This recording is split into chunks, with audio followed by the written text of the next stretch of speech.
అలాగే గౌరీదేవి మంగళ గౌరీ పూజ చేస్తూ ఉంటాం మనం కదా. గౌరీదేవికి అసలు ఎందుకు పూజ చేయాలనేది కూడా చాలా మందికి తెలియదు నాన్న. అవును అవును మన పెళ్ళప్పుడు కూడా గౌరీ పూజ చేస్తుంటారు నిజమే కదా. అవును గౌరీ పూజ చేసేసాం అయిపోయింది. గౌరీ పూజ అనేది ఒక ఘట్టం మాత్రమే. అంతే దాని ప్రాధాన్యత ఏంటి అనేది ఎవ్వరికీ అవును, తెలియదు. correct. మాట చెప్పానంటే ఈ గౌరీ పూజ ఎందుకు చేస్తామంటే ఆడపిల్లలకి పుట్టుకతో కొంతమందికి కుజ దోషాలు వస్తాయి. పుట్టుకతో వస్తాయి. కొంతమందికి పుట్టుకతో రాకుండా రజస్వల సమయంలో మరలా ప్రారంభం అవుతాయి.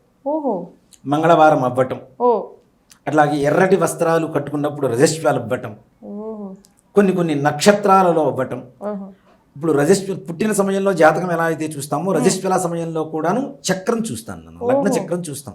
ఓహో దాన్ని బట్టి కుజుడు ఎక్కడున్నాడు దాన్ని బట్టి కూడా కుజ దోషం మరలా వీళ్ళకి ప్రారంభం అవుతుంది జన్మతః లేకపోయినా. ఓహో ఇక్కడ జన్మతః రజస్వల సమయం ఈ రెండు సమయాల్లో ఎప్పుడు కుజదోషం వచ్చినా కుజదోషం పోవడం కోసం మంగళ గౌరీ పూజ చేస్తాం.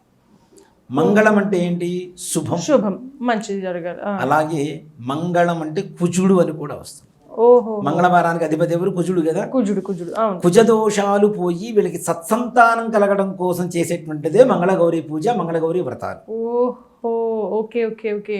అంటే మామూలుగా పెళ్ళైన వాళ్ళు ఖచ్చితంగా 5 సంవత్సరాలు గ్యారంటీ చేసుకోవాలి అని అంటూ ఉంటారు కదా గురువుగారు. నిజంగా అంటే పొరపాటున అది కొన్నిసార్లు చాలా మందికి కుదరక మిస్ అవుతూ ఉంటుంది. మరి అలాగా చేసుకోకుండా మధ్యలో ఆగితే మళ్ళీ ఏదైనా అపరాధాలు లేకపోతే సంథింగ్ ఏదైనా జరుగుతుంది మరలా నెక్స్ట్ సంవత్సరం మరలా కంటిన్యూ ప్రారంభించుకోవచ్చు. చేసుకోవచ్చు. ఇక దీంట్లో మంగళగౌరీ వ్రతంలో కూడా చాలా గొప్ప సైన్స్ ఉంది నాన్న.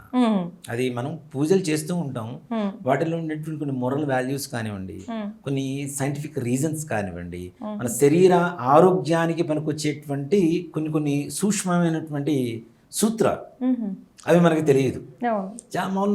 నార్మల్గా చేసుకుంటూ వెళ్ళిపోతాం, దానివల్ల పెద్ద ప్రయోజనం ఉండదు నాన్న.